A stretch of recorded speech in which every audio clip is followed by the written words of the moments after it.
Good evening, members, and good evening to members of the public. I'm now opening the planning committee for March. And to kick off, we go to item 1, the minutes. Has everybody had the opportunity to look at the minutes? Are you all happy with those minutes? Say aye. Thank you. Item 2, apologies. Do we have any apologies? So, Matthew Jackson has sent his apologies. He couldn't make it tonight. any other apologies? Chairman, I have apologies from Councillor Adams and Councillor Heseltine. Thank you.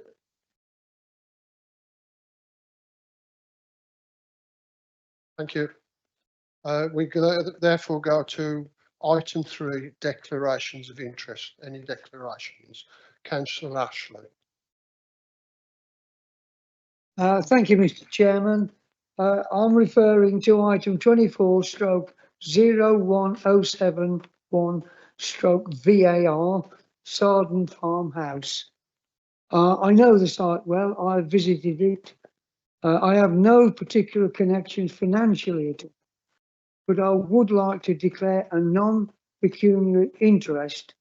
And if, with your permission, Mr. Chairman, I'd prefer just to stay in my seat but say nothing when the application comes up for consideration, if that's acceptable. I do? Yeah, that's fine. Okay, that's fine. Thank you. Thank you, Councillor Ashley. Okay, so we go now to item 4, which is determination of the planning applications. So the first application we've got before us is 24/01071/VAR, which is Sarden Farmhouse, Sarden Road, Chesley Nay. Ellen, speak on this, please.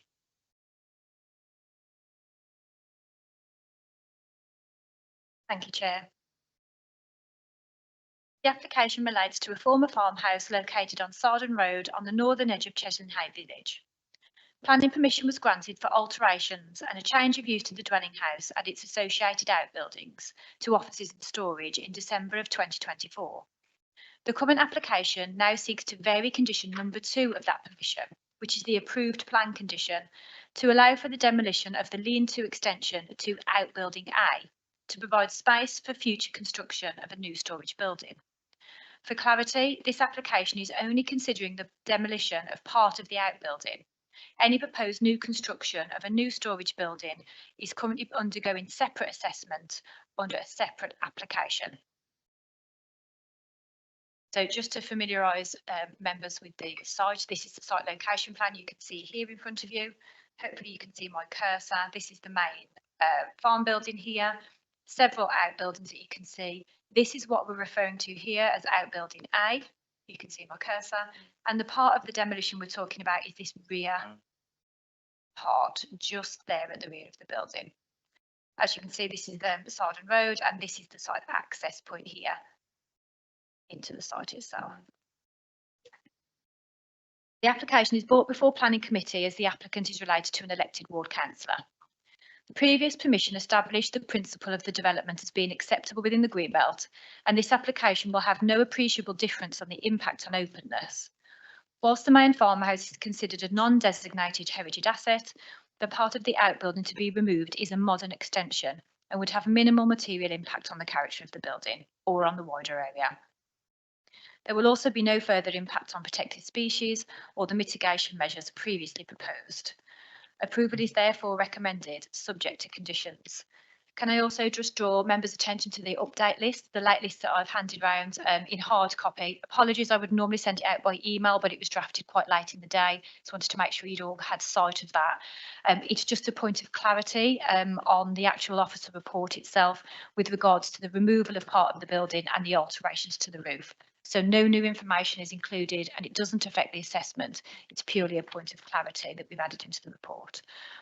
So just a few pictures for the benefit of members. So what you can see here is what we're considering to be labelled as outbuilding A, and part of the building to be demolished. Again, hopefully you can see my cursor is this part here. So this part will be remain in situ, and it's this part here to be demolished. Again, shown here on the left-hand side. And just one final view of the front elevation of the farmhouse from Sarden Road, and you can just see the side elevation and flank wall there of what we're calling out Building A. And then this is just a view of the rear of the site. Approval is recommended, subject to conditions. Thank you, Chair. Thank you, Ellen. We have no speakers speaking for or against tonight, so I'll go straight to the local member, which is my voice. Sorry. We've got a speaker on this. We have. I haven't got it. Sorry. Right, so Alex is here. I didn't recognise you there, Alex. Sorry, I wasn't told of that before the meeting. Alex, will you go to the podium, please? And is it 3 minutes? Please. Yeah, 3 minutes, Alex. Thank you. Brown Bob, sorry. Thank you, committee members, for the opportunity to address you. Our current company is a family-owned, operated business started by my father in '99. We're currently run by myself and my 2 siblings who are deeply rooted to the community. We grew up in the village, and all 3 of us have attended the local high school at Chesney, and so will our children. We are a product of the community. We are committed to the community, and we continue to success with living here, working here, and actively recruiting our staff in the Staffordshire area. We currently employ 22 staff members, with a vast majority of whom reside in the Staffordshire area. We are committed to supporting local employment. We also invest in the future of our community through our local apprenticeship scheme. We currently have 2 apprenticeships. We aim to take on 1 more each year. These are young people from the local area who rely on us for accessible employment. We are dedicated to providing valuable work experience opportunities for local students. Our proximity to the high school allows us to easily accommodate students. Over the past few years, we have welcomed over 50 students to us for work experience and training. Our skilled engineers based with the Chesney site provides essential life safety equipment such as fire alarms, security alarms, installations, maintenance and fire risk assessments and fire training.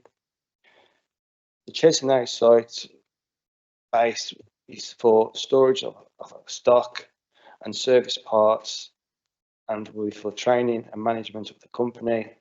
Our current site is inadequate due to the low ceiling heights, poor access and uneven floors. Therefore, we propose the modern construction. To mitigate these, we've partly during school hours, we've allowed dedicated 30 parking spaces, so eliminated the need for on-street parking. Hopefully you can support our application, this project for Sarden Farmhouse. Thank you. Thank you, Mr. Brindle. Right, now we go then therefore to the local member, which is the Vice Chairman, Bob Duncan. Do you wish to speak? All I'd like to say is it's very pleasing that this work is being done to the establishment, and I have no objections to this application. Thank you. It's over to you then, members. Does anybody want to speak on this application? No? Councillor Davis. I think the whole project seems like a very worthwhile addition to the community, and I'm in favour of it. Anybody else wish to speak? Councillor Reid. Thank you, Mr. Chairman. I just think that the report was quite comprehensive, and it went into every single detail, and I congratulate the officer for preparing that. And I've got no problems with it at all. I can see the benefits outweigh any other issue. Thank you. Anyone else? If that's the case, then members, we go to the vote. So can I have a show of hands, please? All those in favour, please show.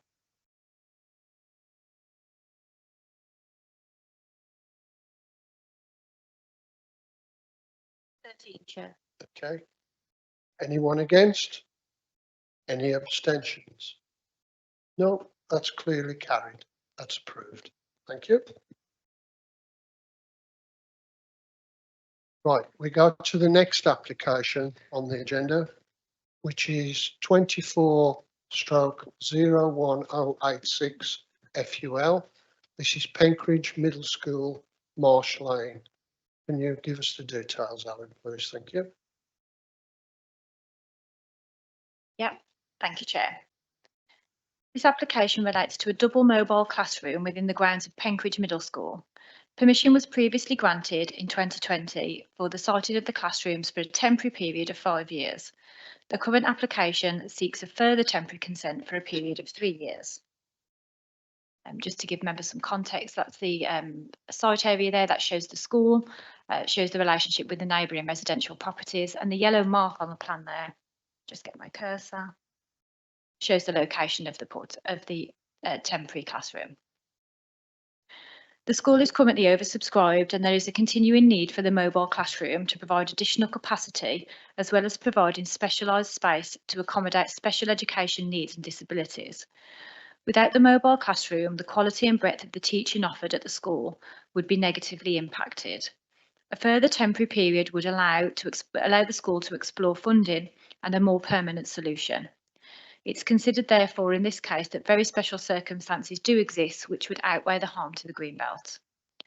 Taking into consideration these circumstances, the need that's been demonstrated, the limited impact on the openness of the Greenbelt given the siting, and the temporary nature of the development, it's considered that the proposal is acceptable. The development would cause no adverse harm to a neighbouring amenity, the character of the area or highway safety, and no concerns have been raised by consultees. Approval is therefore recommended, subject to a condition to assure that the classroom would remain a temporary structure only. So just for members' benefit, these are a couple of pictures of the existing temporary classroom that's in situ and currently being utilised, and then a view from the classroom towards the neighbouring residential properties across the existing playing fields. Application is recommended for temporary approval. Thank you, Chair.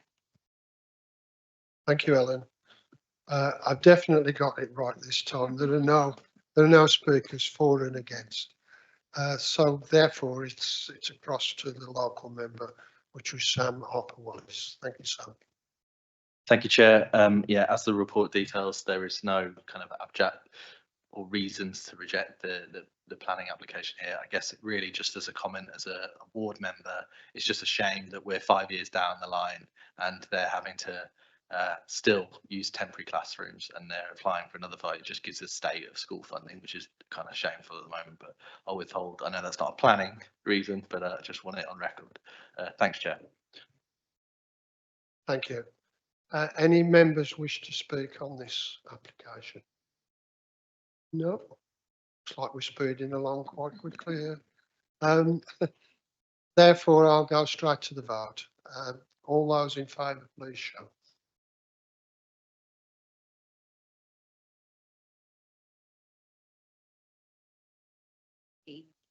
That looks unanimous to me. No objections, no abstentions. Very much. That is clearly approved. Thank you.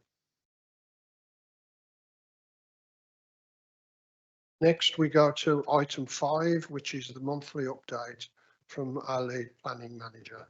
Kelly, over to you. Sorry, Alan, I thought it was Kelly. Thank you, Chair. We are going to do a bit of a tag team, but you've got me first. I'll start off. Just want members to note the content of the report that's been produced this evening. We've obviously got a few updates for you in terms of the monthly updates. Looking through the recruitment process, we've got a apprentice post currently out to advert, which is for an arboricultural support that is currently with us, and as of today we've also got another planning apprentice which is literally hot off the press, just gone in today, which is a DM apprentice, a development management apprentice. Looking at the apprentice route now as much as we possibly can by way of facilitating new intake into the service and growing our own staff because recruitment is a very big problem within the planning remit. So we're taking a slightly different approach, so we'll keep you posted on the success of that. In terms of training, we are looking at training going forward. There's been an awful lot of information coming out of central government in the last 4 weeks. So if I'm being honest, we're still rationalising a lot of that. But that doesn't take away from the need from development management and decision making training.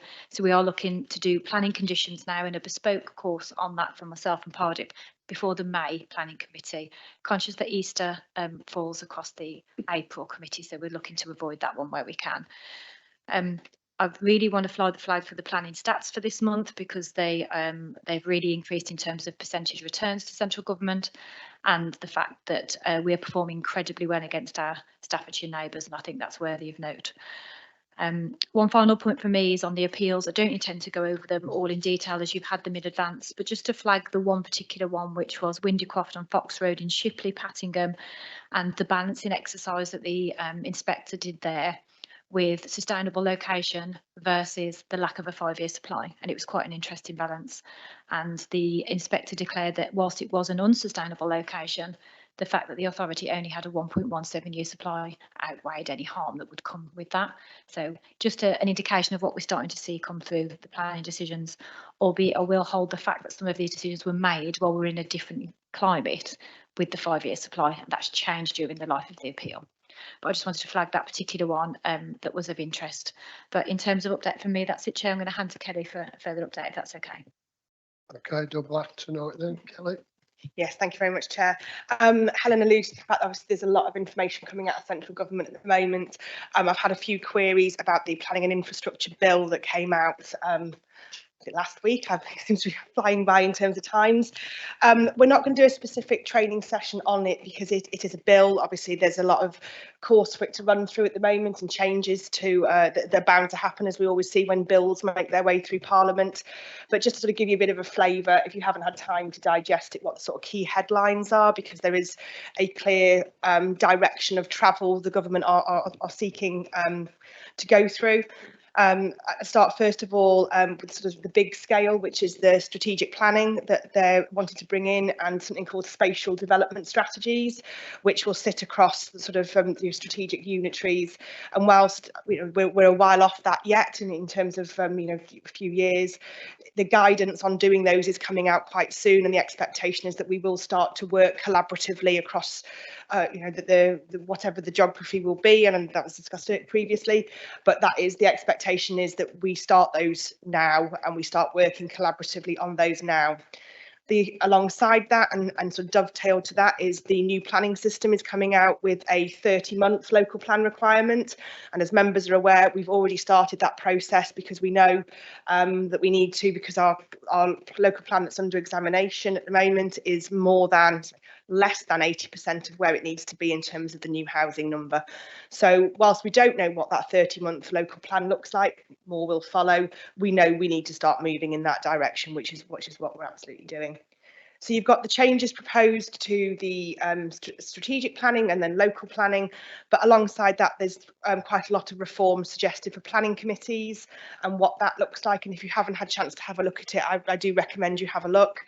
It's very much around a national scheme of delegation, so there's consistency across the country about what does and doesn't go to planning committee.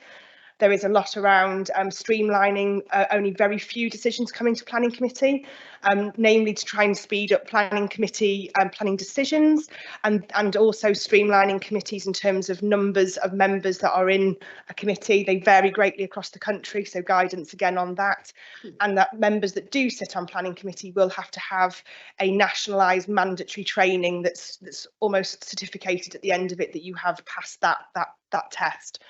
Again, a lot of change to come, but there is quite a lot, I say, on the government website, and if there's an actual page on with fact sheets with all the strands, and I would very much recommend that the planning committee one in particular for the audience this evening, you do take a look at what they're proposing, because there are some quite radical changes proposed in order to try and speed up some of the decisions that councils make.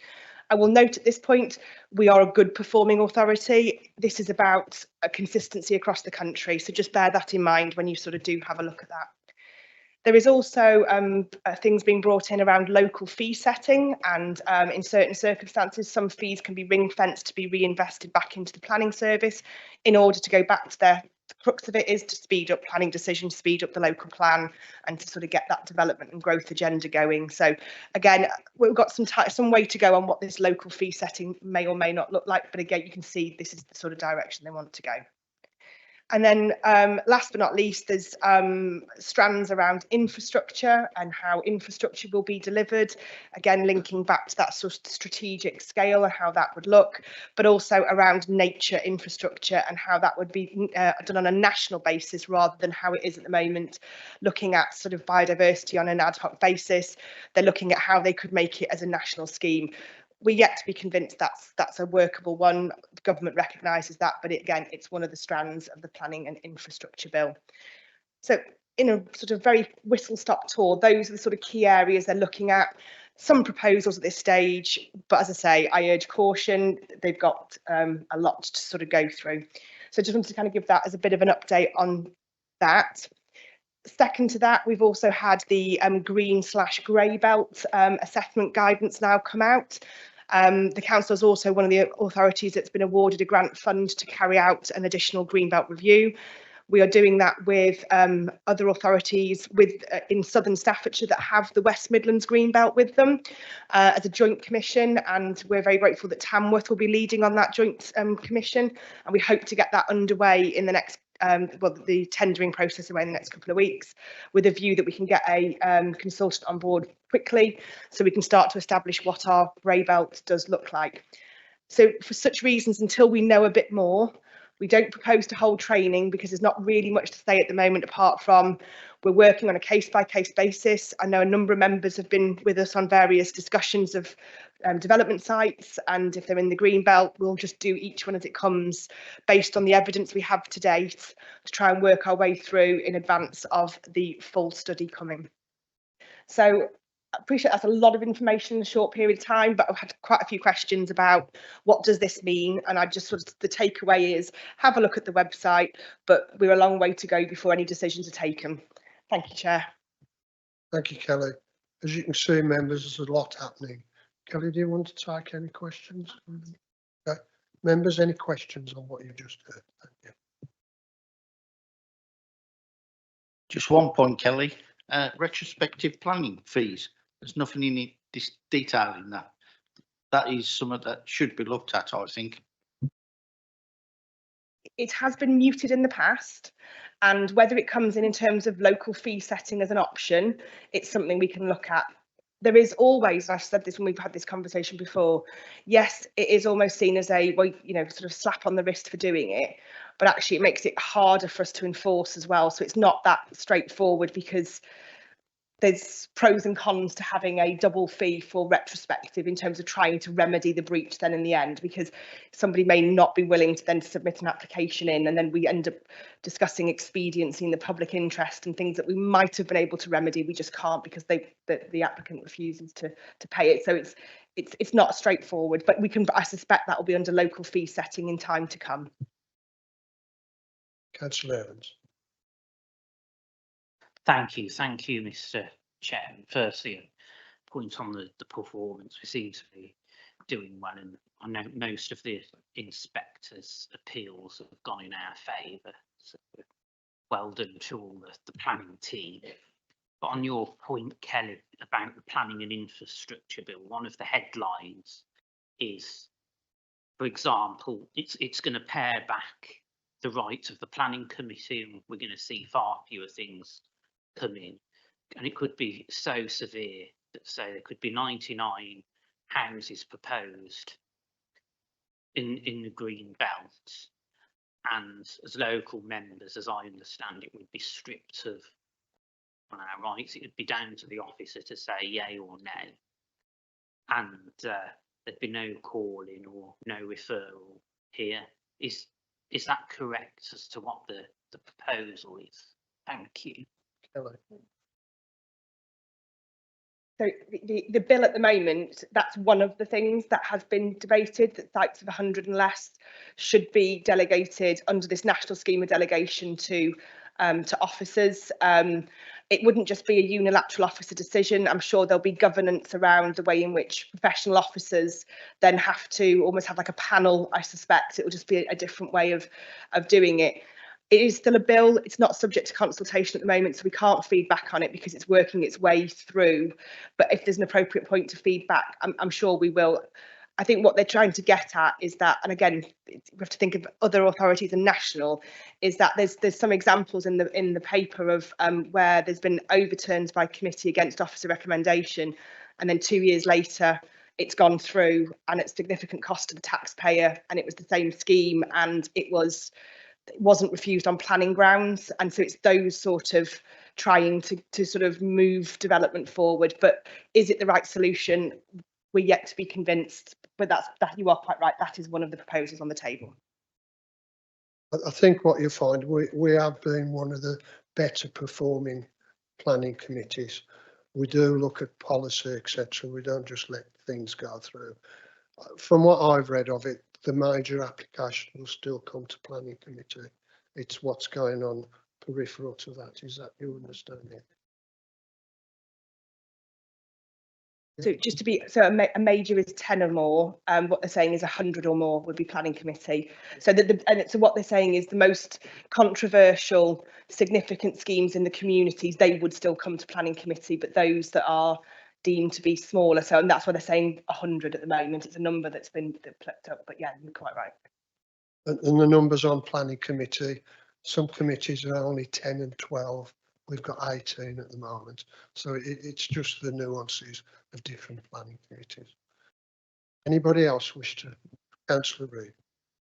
Just what you've mentioned about numbers, Mr. Chairman. I mean, what is the average attendance for our planning committees? Of course, that gives you an indication of what's necessary of it. But also I'd like to ask Kelly about what I read was the government intends to dispel the blockers, as they call them now. Those are the holding up applications. They're going to appeal, and it takes 2 years for it to come along, and then it's over, it's upheld. And so they've lost 2 years, and I think that's what they're talking about when they're talking about speeding up the applications. So all those that are marching outside with their flags and goodness knows what, I can see that they're going to be done because they're holding it up. That's how I read it. Helen, yeah. Yeah, just to make one point, to be clear, it is all consultation at the moment, so it's a direction of travel, nothing's been set, and we've talked about planning committees, but it's not just planning committee that's under review, it's the whole DM process really. There's a whole review going on about statutory consultees and the way that they are involved and interlinked with the development decision making process, and when they're consulted for a start, and how much power they have as statutory consultees, and whether that's going to be reviewed. So it's kind of a nothing's off the table situation at the moment. But just to be clear, it's very much up for discussion. It's at the early stages. The bill has only just been tabled, but really we wanted to raise it this evening to kind of give you a flavour of the direction of travel. But yeah, I think it's very much a watch this space, and we will absolutely report back at any appropriate juncture when we've got some further information. Thank you, Chair. And on your other point of we've got 18 on the planning committee. The average is around 13, 14. That's allowing for illness or people on holiday. So, that's pretty good. Another observation that I picked up recently, obviously this is broadcast to everybody to see. Of course, we always hold it in the council chamber. So some members of the public are saying there's not many councillors there because we don't have it in a smaller room. But for members of the public, there's 18 people on the planning committee. Because we hold it in this large room, it looks like there's not many attendees, but we get pretty good attendance. Anybody else wish to speak? Councillor Reid. I need to attend the planning meeting in Wolverhampton. There was, I think, six only, and that was a major application for new schools. Anyone else before I wind up? Councillor Val Chapman. Yes, thank you, Chair. I'm sure members would probably agree with me on this one. I'm just concerned about the eradication of the green spaces in our country generally, and we as representatives of our wards, and how we can make sure that our areas are not ruined by developers. But that is a concern that I have. Thank you. Thank you for that. Anybody else wish to speak? That's it then, members. I'm going to conclude the meeting then. I'm going to end the meeting.